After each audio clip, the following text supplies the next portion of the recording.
Cuando yo llegué después del atentado bueno, la gente iba por la calle como zombies, era una ciudad fantasma, dramáticamente golpeada, todo muy triste.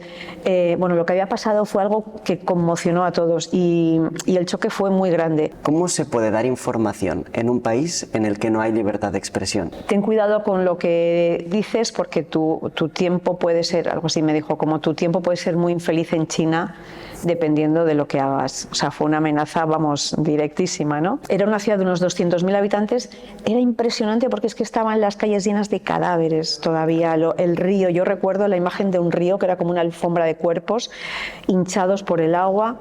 A la de tres, con Lluís Gracia. Bien, hoy nos acompaña Almudena Ariza. Ella es reportera de Radio Televisión Española. ¿Qué tal? ¿Cómo estás? Hola Luis, ¿qué tal? Encantada de estar aquí. Igualmente. Este es un programa de entrevistas dirigido a gente joven, por tanto me gustaría empezar la entrevista preguntándote, Almudena, ¿cómo era la Almudena Ariza pues de joven, con 18, con 19, con 20 años? Pues estaba un poco perdida como todos, chicos, esto es, es lo habitual. Y perdida, pero al menos sabía lo que quería ser. Lo descubrí muy pronto, esto me ayudó muchísimo. Yo estudiaba guitarra clásica, guitarra flamenca, empecé porque en mi casa, bueno, había mucho flamenco, sonaba mucha música del sur. Mi madre siempre ha cantado, mi madre es de Cádiz, mis tías, mi abuela. Y yo de pequeña tocaba la guitarra flamenca para acompañar a mi madre, me gustaba mucho todo ese jaleillo, ¿no? Y entonces decidí empezar a estudiar guitarra clásica en el conservatorio y yo me veía con la guitarra de mayor, pues viajando por el mundo y dando conciertos, ¿no? Luego esto cambió y fue viajar por el mundo, pero con la cámara y el micrófono.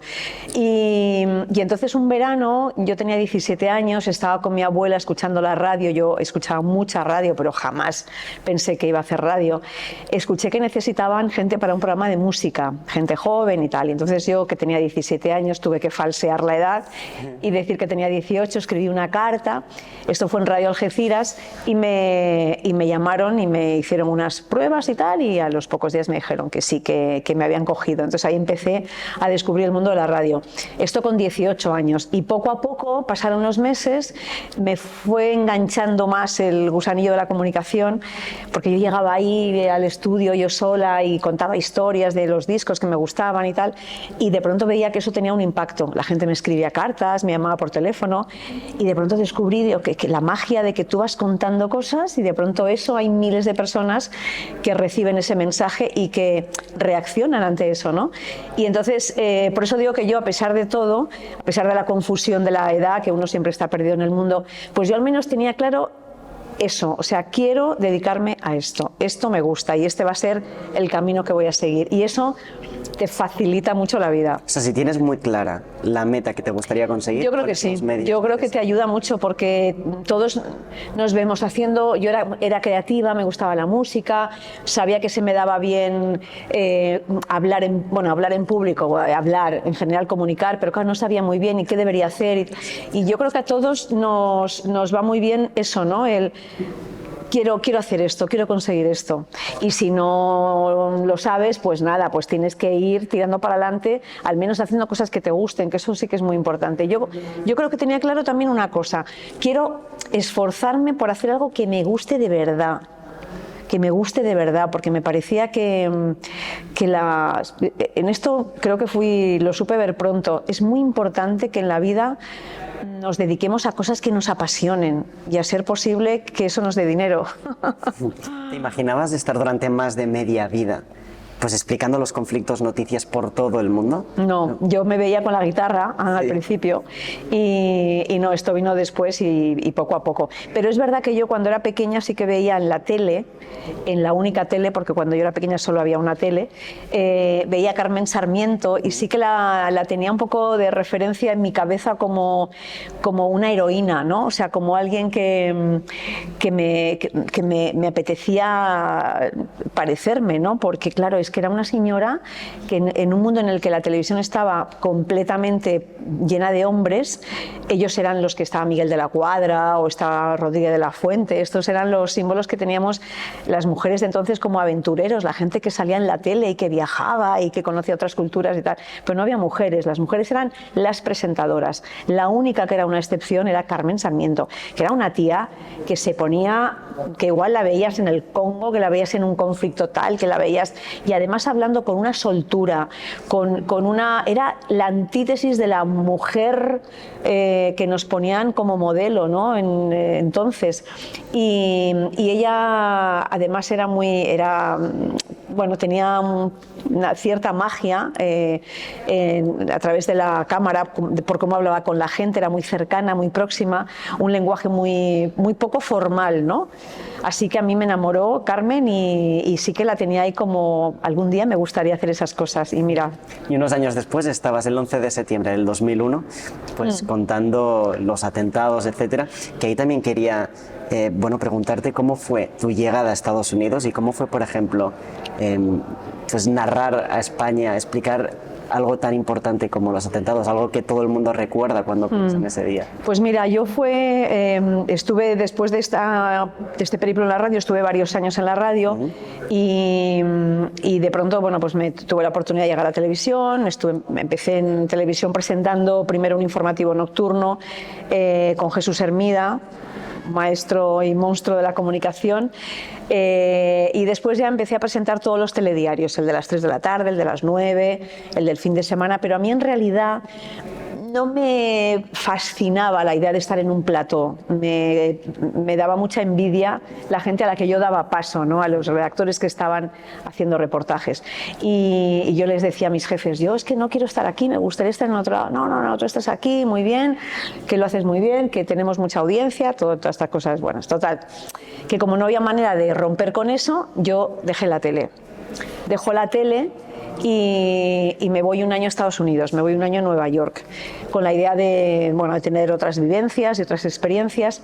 No sabía yo lo importante que iba a ser ese viaje a Nueva York, porque yo, claro, viví muy intensamente en la ciudad, tenía muchos contactos, muchos amigos, y cuando vuelvo a España después de ese año me vuelven a llamar de la tele para presentar informe semanal. Entonces es cuando llega el atentado contra las Torres Gemelas, 11 de septiembre del 2001, y a mí me mandan a Nueva York porque ya saben que yo había tenido una experiencia vital en Nueva York, que yo me movía bien por la ciudad, y entonces me dijeron, bueno, pues te vas a presentar informe semanal, y luego me quedé durante semanas haciendo reportajes, directos, tal.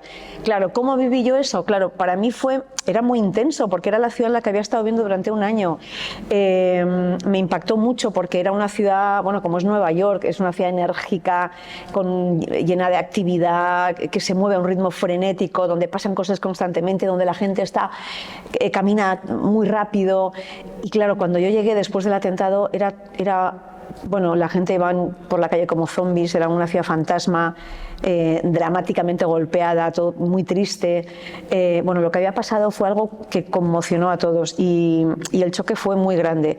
Pero a la vez también estaba muy motivada porque era una ciudad que claro, la llevaba muy dentro de mi corazón, ¿no? Y entonces yo creo que hicimos una cobertura muy buena, y a la vuelta me dijo mi jefe, bueno, ¿y qué tal? ¿Cómo te ha ido? Y tal. Digo, mira, ha sido muy duro, pero yo he sido feliz haciendo esto, que es lo que me gusta hacer. Y me dijo, pues a partir de ahora vas a poder seguir haciendo eso.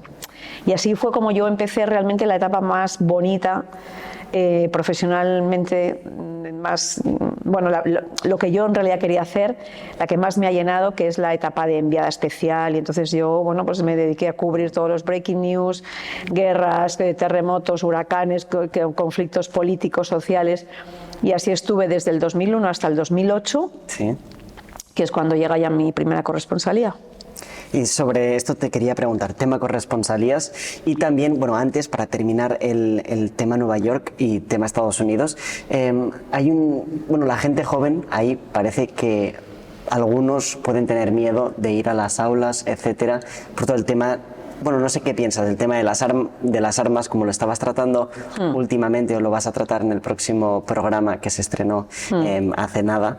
No sé si podrías hablar del tema de las armas. Sí, pues mira, yo te decía, después de, en el 2008, que llega mi primera corresponsalía, primero fueron 3 años en China, Asia-Pacífico, y después 9 años en Estados Unidos. En los 9 años de corresponsal en Estados Unidos, yo casi cada semana tenía que cubrir un tiroteo masivo.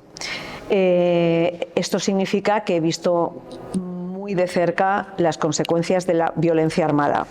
Estamos hablando de un país en el que hay unos 600 tiroteos masivos al año, en el que mueren 120 personas cada día por las armas de fuego, que es la primera causa de muerte infantil, o sea, la primera causa por la que mueren niños son las armas, y un país en el que no pasa nada. Es decir, cada vez que hay un tiroteo masivo, y sobre todo si es un tiroteo pues como por ejemplo el de Uvalde, en el que murieron en Texas 19 niños asesinados, pues siempre hay una sensación de indignación, de esto no se puede repetir.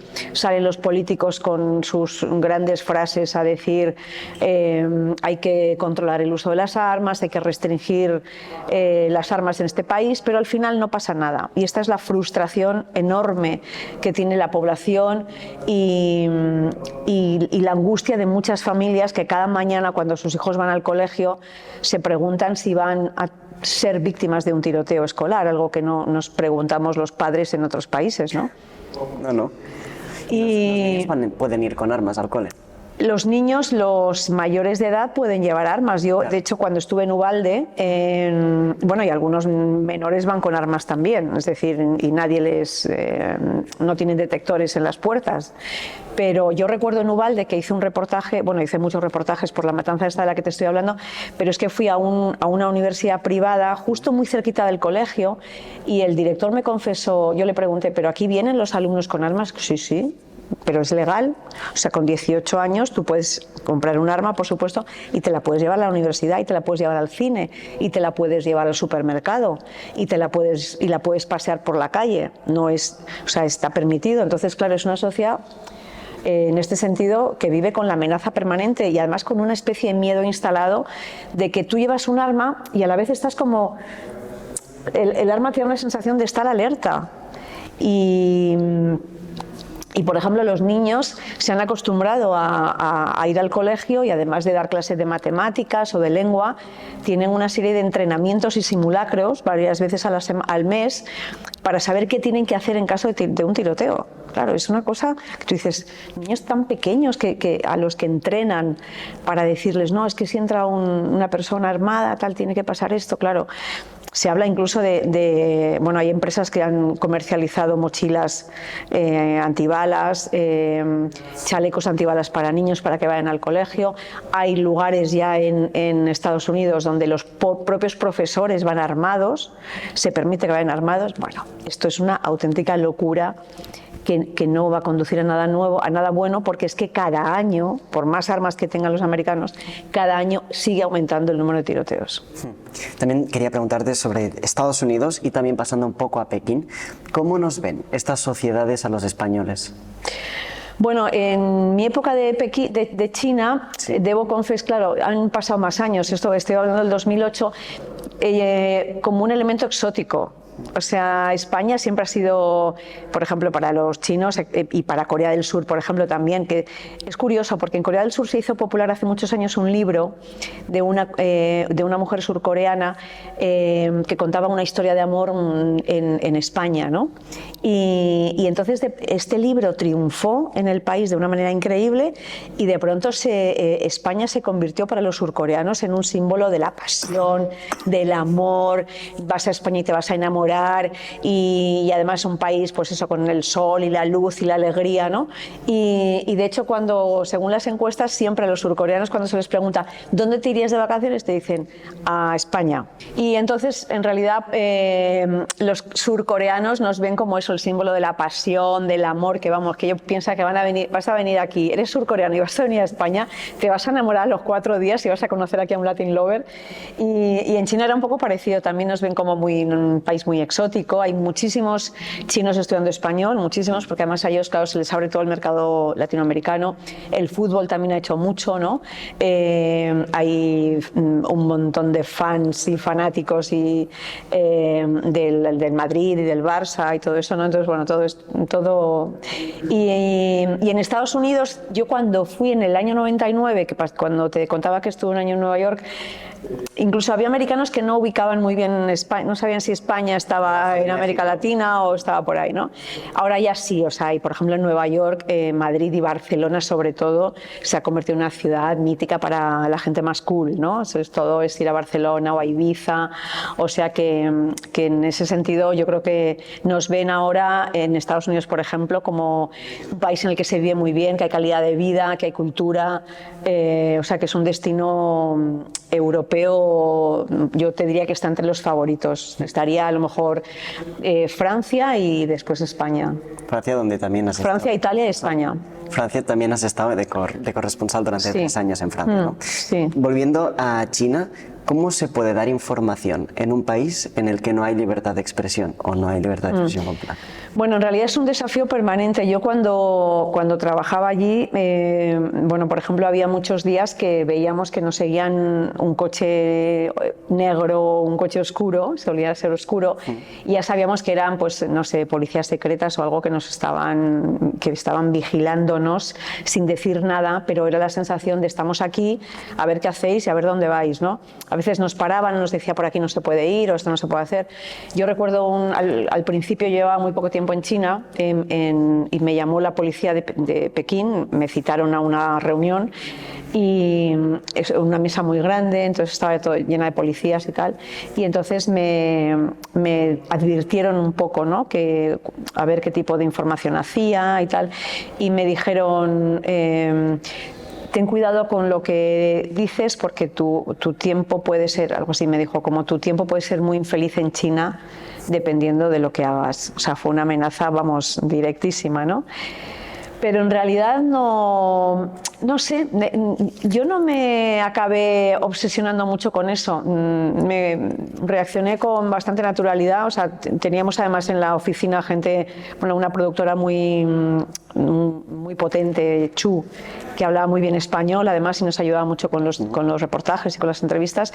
Digo muy valiente porque ya en ningún momento se echó para atrás. Hicimos todos los temas que queríamos hacer con más o menos éxito, pero bueno, con esa cosa de que cada día era un reto, ¿no? O sea, vamos a entrevistar a un disidente, bueno, pues teníamos que intentar ir a determinadas horas que o sea, para no tener mucha visibilidad o que no nos encontrara la policía o agentes del gobierno. Entonces teníamos que tomar muchas precauciones, pero en realidad hicimos bastantes cosas un poco cuestionando al régimen chino.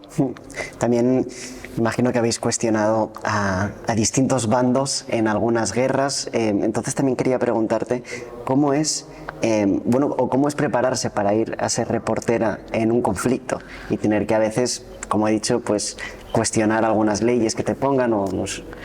Bueno, es que en realidad prepararte no te preparas mucho, o sea, sobre todo, bueno, prepararte, o sea, lo que puedas prepararte, pero en realidad nunca sabes lo que te vas a encontrar, ¿no? Es muy importante la figura del fixer, la figura del productor local, que es una persona que conoce el terreno, que conoce muy bien el terreno, a ser posible que tenga contactos, a ser posible que no tenga miedo,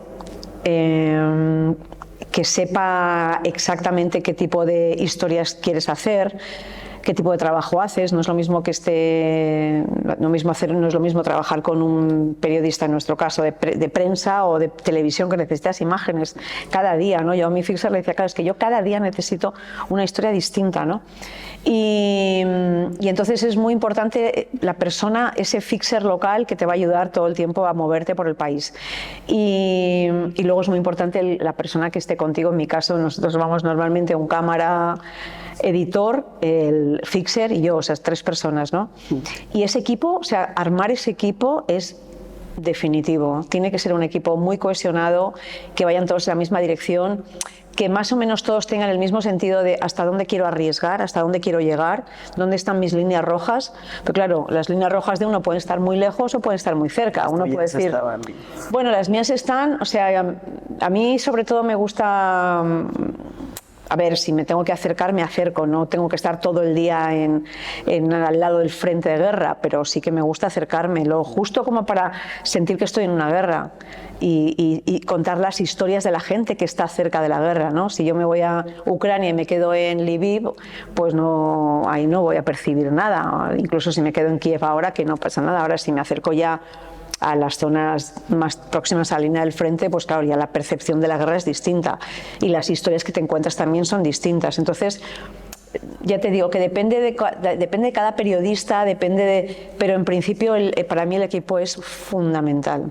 Almudena, cuando hay, por ejemplo, un ataque terrorista, después del ataque, ¿quién va? O sea, ¿van los militares primero, después la ayuda humanitaria, luego los periodistas? ¿O qué es lo que ocurre? ¿Cómo funciona? Bueno, yo creo que no hay un orden, ¿no? No es que de pronto llegan... O sea, yo como periodista, siempre que pasa algo, intento salir lo antes posible. O sea, eso es importantísimo. O sea, está la figura del periodista que va con más tiempo, que necesita hacer un reportaje más reflexivo, más de qué ha pasado, cuáles son los orígenes de esto que ha pasado, qué consecuencias tiene. Yo mi función siempre ha sido, claro, estando en un telediario, pues al final lo que quieren en el telediario es que tú llegues lo antes posible y contar lo que está pasando, ¿no? Entonces, no lo sé, o sea, es decir, yo llego siempre que puedo rápidamente, ¿no? Entonces, claro, pues muchas veces te topas, pues acaban de llegar los bomberos, acaba de llegar la policía o acaba de llegar, no sé, la ayuda humanitaria, pero a mí me ha pasado de haber llegado a sitios donde no había llegado la ayuda humanitaria. Yo, por ejemplo, cuando el tsunami de Indonesia, que quizá fue una de las catástrofes más dramáticas que he cubierto, claro, en realidad no teníamos tanta información, esto fue en el 2003, no teníamos tanta información de lo que pasaba y como ahora que en realidad estamos todos más conectados y entonces llegaba información de que estaba Tailandia era una de las zonas más afectadas, Sri Lanka, pero en realidad la zona más próxima al epicentro estaba en Aceh, en el norte de Sumatra, en la provincia de Aceh, que era una provincia de dificilísimo acceso porque estaba controlada por la guerrilla islamista y entonces de hecho nosotros viajamos para Yakarta, pero nos detuvieron en el aeropuerto porque no nos dejaban pasar, bueno, tuvimos un lío y al final llegamos muy pronto, antes de que llegaran que llegara la ayuda humanitaria, y realmente cuando llegamos a Banda Aceh, era una ciudad de unos 200.000 habitantes, era impresionante porque es que estaban las calles llenas de cadáveres todavía, el río, yo recuerdo la imagen de un río que era como una alfombra de cuerpos hinchados por el agua y al final, bueno, estaba la ciudad prácticamente toda destruida y nos tuvimos que quedar, claro, no había dónde quedarse. Esta es otra vez, la gente piensa, bueno, claro, llegan los periodistas y está todo destruido, pero ellos se quedan en un hotel estupendo que está. No, pues estaba todo, y dormíamos con mi compañero Paco Magallón, estuvimos durmiendo en el suelo durante varios días y pasando hambre, realmente, no teníamos comida. Y entonces tuvimos que esperar, afortunadamente, que días después empezó a llegar la ayuda humanitaria y llegó ayuda de la cooperación española. Recuerdo que llegó un Hércules y en ese Hércules nos trajeron a nosotros, porque lo habíamos pedido a la tele, le dijimos, por favor, que alguien nos traiga algo para comer y para beber, que no, aquí no hay nada. Y entonces nos trajeron lo que comen los soldados españoles cuando van bueno, supuestamente cuando van a la guerra, que ojalá no ocurra nunca, pero bueno, que tienen sus raciones de batalla, ¿no? Que son es comida liofilizada y un poco preparada, y entonces nos llegó eso y afortunadamente con esas cajas, que recuerdo que eran sobre todo latas de fabada, que hacía un calor de muerte, ahí estábamos comiéndonos la fabada y pudimos estar ya bastante tiempo trabajando y a la vez alimentándonos, ¿no? Pero bueno, fue una cobertura muy, muy, muy difícil porque era un horror aquello, lo recuerdo como un infierno. En esos momentos, si por ejemplo llegas antes que los militares, que la ayuda humanitaria, etcétera, y tienes la opción de ponerte en directo e informar o ayudar a alguien, pues quizá hay alguien que está medio muerto, o sea, ¿cuál es el papel o qué es lo que debería de hacer un periodista? Hombre, es que o sea, obviamente es ayudar a la gente, o sea, quiero decir, eso es, si alguien te está pidiendo ayuda, o sea, claro, todo lo demás, o sea, la vida es lo más importante, la vida es lo más importante, o sea, es que eso no creo que haya periodista que lo ponga en duda, bueno, ni un periodista ni ningún ser humano, ¿no? O sea, entonces si vas a un conflicto y necesitan ayuda, tú ayudas en vez de informar. Sí, lo que pasa es que yo creo que las tareas están muy repartidas. O sea, tú normalmente vas a un sitio y está, o sea, ya están organizados, digamos, los grupos de rescate, la policía, ¿no? O sea, que eso se activa relativamente pronto. Es decir, si tú te pones ahí a buscar entre los escombros, probablemente es que como no tienes ni idea y además no sabes cómo hacerlo, pues igual hasta, o sea, encima acabas con tu vida y es un problema añadido, ¿no? O sea, no tiene ningún sentido. Pero cada profesional va a lo suyo y hace su trabajo. Ahora, si puntualmente te encuentras a alguien que obviamente necesita tu ayuda, pues hombre, obviamente, eso es, vamos, impepinable. Y en Fukushima, que también estuviste, ¿cómo es un paisaje nuclear? También, ¿cómo fue? Bueno, Fukushima es interesante también porque Japón a mí me enseñó mucho. Yo no conocía a Japón y cuando fui la primera vez fue a cubrir las consecuencias del tsunami y me sorprendió, lo que vi fue un comportamiento muy diferente al que había visto en otras catástrofes. El japonés es un pueblo muy resiliente. Ellos no manifiestan en público ni el dolor, ni el llanto, ni lloran, ni se quejan, ni se lamentan, ¿no? Es como que hay una introspección, o sea, ellos como que todo lo llevan dentro y no lo expresan. Me resultaba muy difícil explicar, cuando entrevistaba, por ejemplo, a alguien, me decía a lo mejor alguien, pues he perdido a mis hijos o mi casa se ha venido abajo, pero claro, lo decían con una expresión como fría, sin ningún gesto de dolor. Y claro, yo pensaba, digo, la gente va a pensar que esta persona no está diciendo la verdad, ¿no? Porque no expresaba ninguna emoción en su cara. Y me costó entender que es que ellos eran así. Tampoco yo intentaba consolar cuando hablaba con alguien que me contaba su drama. Y el fixer me decía, no les toques, que no les gusta que les toquen, ¿no? Y cosas así. Y cuando hablo de la resiliencia me parecía también muy sorprendente y a la vez muy inspirador, ¿no? Cuando de pronto, recuerdo cuando fui al puerto de Isinomaki, uno de los puertos más importantes del país, estaba completamente destruido y hablaba con el presidente del puerto, que el hombre veía aquello y me imagino que diría, Dios mío, lo que teníamos aquí y ahora es nada, montañas de escombros. Pero él insistía mucho en esto nos va a servir para construir un puerto mucho mejor que el que teníamos, ¿no? Entonces es un poco eso de nos vamos a levantar y vamos a recuperar todo esto y bueno, y efectivamente a los 6 o 7 meses, es verdad que es un país con recursos, un país rico, ¿no? Pero yo volví a los 6 meses y ya prácticamente todo lo que yo había visto destruido estaba ya casi recuperado, ¿no? Y prácticamente no se veía mucho rastro de la destrucción, que había sido impresionante. Los niños son los que más sufren en todos los desastres naturales, las guerras, etcétera. O sea, ¿quiénes son las personas? Bueno, niños, mujeres, muchas personas mayores. Ahora, por ejemplo, fíjate, en Ucrania yo he notado mucho. Claro, las mujeres y los niños se han ido del país, han huido, la mayoría, el gran porcentaje de gente que ha huido son niños y mujeres. Los hombres no se han podido marchar porque los hombres entre 18 y 65, creo que es, o entre 60, es obligatorio que se queden en el país por si tienen que combatir.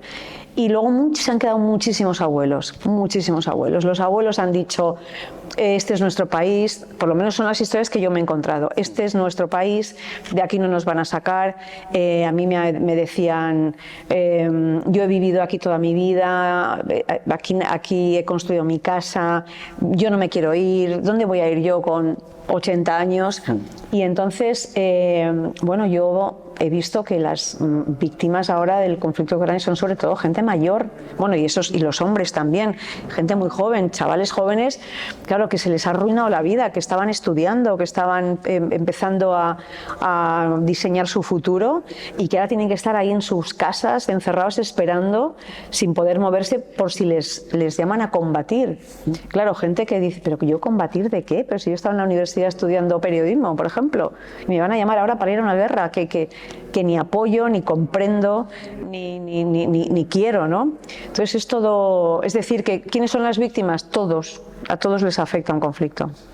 Y las historias que más te han impactado, no sé si tienes alguna que digas, esta fue la más dura. Pues es que todos, es que en esos contextos, Luis, imagínate, pues es que todos los días encuentras un drama, ¿no? O sea, pues padres que pierden a sus hijos. Yo recuerdo una pareja, por ejemplo, en Indonesia, cuando el tsunami, bueno, esto no fue Indonesia, fue en Tailandia, los primeros días cuando yo llegué, había un centro de identificación de víctimas donde iban los familiares que no encontraban a los desaparecidos y ponían fotos de todos ellos en las paredes y entonces, claro, en las fotos, siempre que ponemos una foto de alguien, es una foto en la que estás sonriendo, en la que estás feliz, ¿no? Y claro, todo eran fotos de gente feliz. Eso me impactaba mucho y pensar, toda esta gente ha desaparecido, ¿no? Y recuerdo que me encontré, había una pareja de belgas, creo que eran padres muy jóvenes, y estaban buscando a sus niños que eran pequeñitos. Estaban en la playa cuando llegó la ola del tsunami. Y me contaron, sí, nosotros hemos venido de vacaciones y salimos de casa con las maletas y nuestros hijos y ahora tenemos las maletas pero no tenemos a nuestros hijos, entonces no podemos, o sea, imaginaos, ella me decía, ahora tengo que volver a mi casa, voy a entrar en mi casa con las maletas pero sin mis hijos, o sea, esa sensación de ¿y qué ha pasado en ese tiempo? Que iba a disfrutar con mis hijos de unas navidades en las playas de Tailandia y ahora vuelvo sin ellos. O sea, esa sensación, esa imagen, a mí me parecía tan dolorosa y bueno, muchas historias así de pérdidas, ¿no? Al final el dolor de los vivos, ¿no? El dolor de la gente que ha perdido hijos o padres o hermanos, ¿no?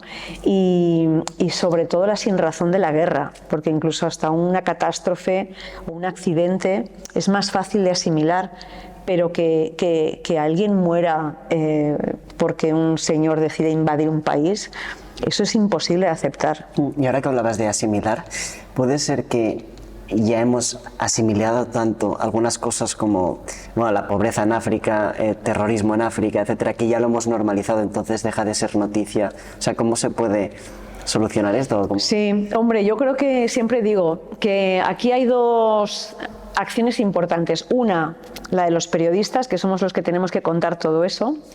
Y dos, la de las audiencias, los consumidores de contenido. Es decir, que si tú te pones a consumir solamente reels de Instagram, pues en tu cabeza solo va a entrar eso. Entonces tú verás lo que haces con tu cabeza y con tu vida, ¿no? Ahora, si tú quieres ser un ser humano responsable y decir, no, a mí no me gustaría que me manipularan, quiero conocer lo que pasa en el mundo, quiero tener información, quiero tener datos, quiero tener contexto, porque quiero exigir también a mis dirigentes, ¿no? Cosas, decir, o hay cosas que no me gustan y las quiero transformar y las quiero cambiar. Y si eres un ciudadano responsable y si eres un ciudadano inquieto y con ganas de que el mundo cambie y mejore, como mínimo te tienes que informar, es lo mínimo, ¿no? Es como la cosa básica, ¿no? Entonces yo creo que por eso es importante que hablemos de lo que pasa, de los conflictos sociales, políticos, económicos, medioambientales, de todo eso que está pasando a nuestro alrededor, porque mirar para otro lado no nos conduce a nada, sino a comportarnos como si fuéramos muebles y somos seres humanos. Y sobre los españoles en conflictos, me gustaría que me explicaras un poco cuáles son los sitios donde actualmente hay más españoles en conflicto. Bueno, es que cuando hablamos de españoles en conflictos no son conflictos bélicos. En realidad no hemos ido a ningún país en guerra, sino más bien conflictos, como te digo, conflictos no sí, son problemas que se han convertido en conflictos estructurales, como pueden ser la violencia, la homofobia en Polonia, que va a ser creo que el tercer episodio, la violencia de las armas, la desigualdad en Sudáfrica, un país en el que el 1% de la población controla el 70% de la riqueza. O sea, imagínate lo que estamos hablando. O sea, hay un 1% que es mega rico y el 70%, o sea, y la mayoría son mega pobres. En las maras en Honduras, en Turquía, cómo es vivir en un país con tanto riesgo sísmico, donde casi cada semana hay un terremoto. Estuviste en Turquía, ¿no? Estuve en Turquía. Bueno, pues todos esos... Y entonces, bueno, pues hay españoles que viven, que incluso a lo mejor ni han elegido vivir en ese país, pero que, bueno, la vida al final te va llevando, conoces a una persona que es de ahí, te casas, te acabas...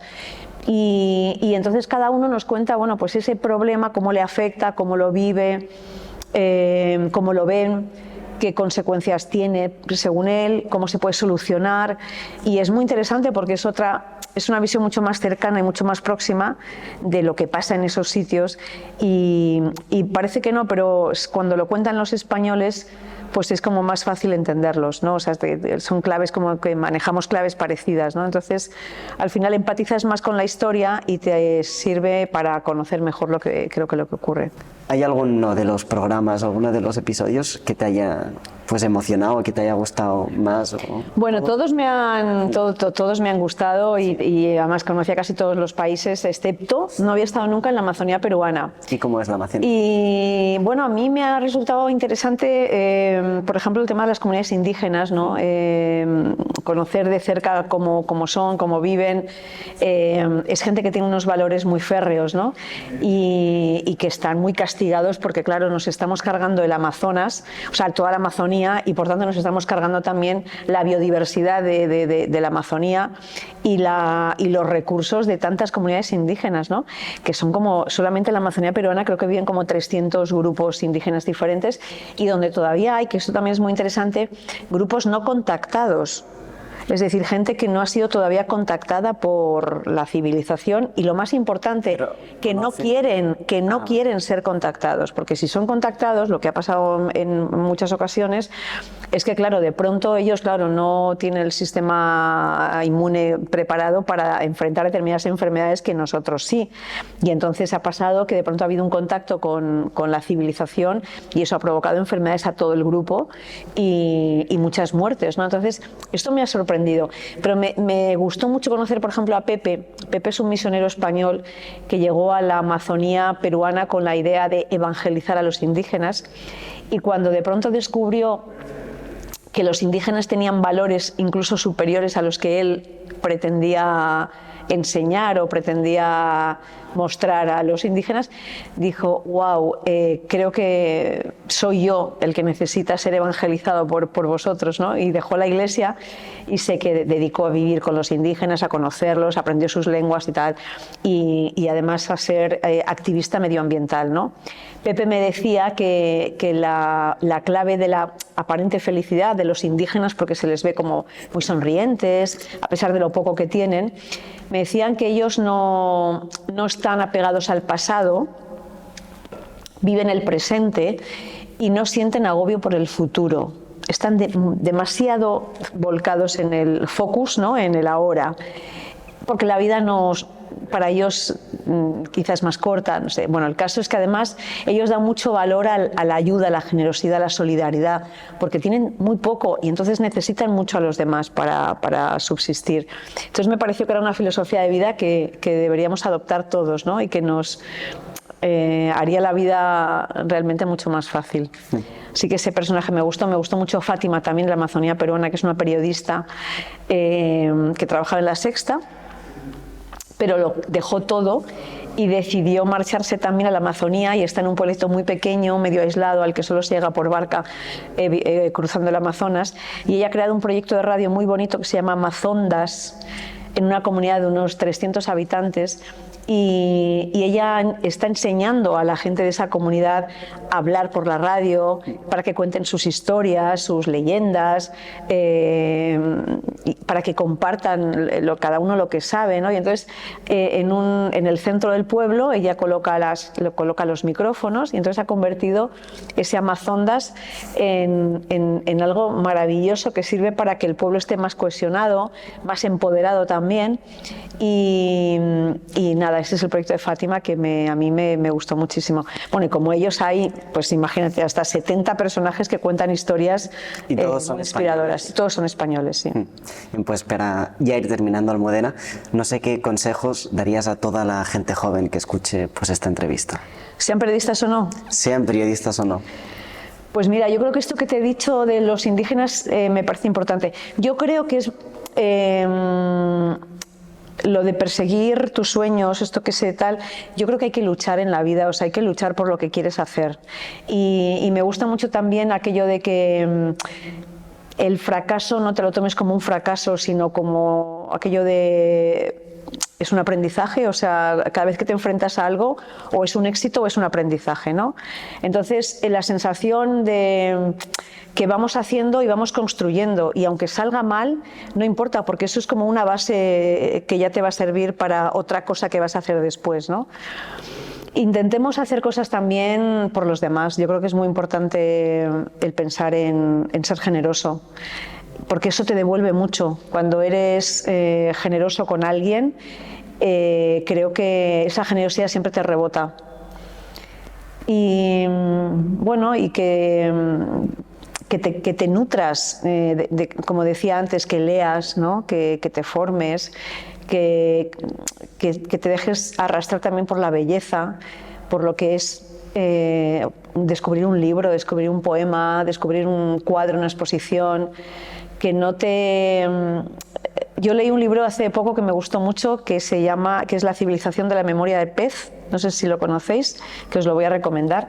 Es de un señor que se llama Bruno Patino, que es el director del canal Arte de franco-alemán, y él hace una fotografía un poco pesimista de cómo están sobre todo los jóvenes hoy con todo el tema de las pantallas, ¿no? Entonces hablaba de un estudio que ha hecho Google sobre la capacidad de atención que ahora sobre todo tienen los millennials y vosotros, por ejemplo, ¿no? Y los nativos digitales, ¿no? Entonces comparaba con la memoria del pez. El pez tiene la memoria muy poco desarrollada, no sé si lo sabíais. Se calcula que un pez más o menos como que resetea a los 9 segundos. Entonces tú ves a un pez dando vueltas por una pecera y a los cada 9 segundos el pez piensa que está en un sitio nuevo, ¿no? Por decirlo de alguna manera. Nuestra capacidad de atención, o sea, la vuestra más bien, yo he perdido mucha también, pero bueno, es en torno a los 8 o 9 segundos. Es decir, cada 8 o 9 segundos, mira cómo están tus compañeros, tienen que estar mirando el móvil o haciendo algo, ¿no? Porque es como que algo te estás perdiendo. En esta entrevista ha aumentado muchísimo. Sí, entonces él escribió este libro porque se dio cuenta que incluso por la noche, cuando pronto empezó a dormir mal, tenía insomnio, se levantaba y se ponía a mirar el móvil y decía, pero si son las 3 de la mañana, ¿qué necesidad tengo yo de mirar el móvil, ¿no? Entonces, bueno, a partir de ahí él hizo un esfuerzo por intentar controlar todo eso. Bueno, es un libro súper interesante que nos da muchas claves de cómo podemos aprovechar mejor nuestro tiempo, ¿no? Evitando esa cosa de que nos volvemos locos con a ver si me he recibido un email, a ver si tengo un mensaje, a ver qué veo en Instagram. Entonces me parece muy importante todo eso y todo lo que es alfabetización digital y el ser, no sé, como más eficientes y más eficaces con nuestro tiempo. Bien, pues eso es todo, Almudena Ariza. Muchísimas gracias por haber estado este ratito con nosotros. Bueno, gracias a vosotros, os deseo muchos éxitos. Si estás escuchando a la de 3, es gracias al apoyo de nuestros suscriptores. Vamos, únete a ellos para que sigamos creciendo y con ello el programa. Muchísimas gracias.